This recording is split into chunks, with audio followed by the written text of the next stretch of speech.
मसाइल के बारे में।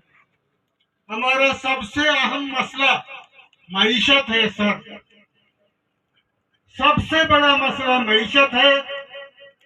हदीस में है कादल फक्र अन यकून कुफ्रा, तंगदस्तियां लोगों को खुदा के न मानने पर मजबूर कर देती है।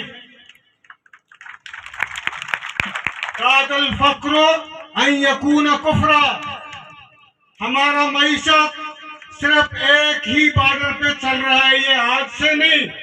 हमारे परदादा बुजुर्ग लोग गधों ऊंटों से ईरान तेल दूसरे सामान वगैरह लुंगियां ले आके बेचते थे।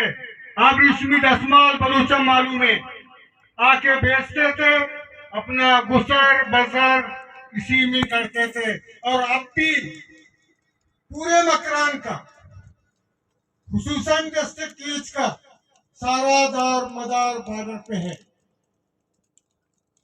बॉर्डर पे बाद में सिक्योरिटी एतबार से ये जो टक वगैरह लगने शुरू हो गए।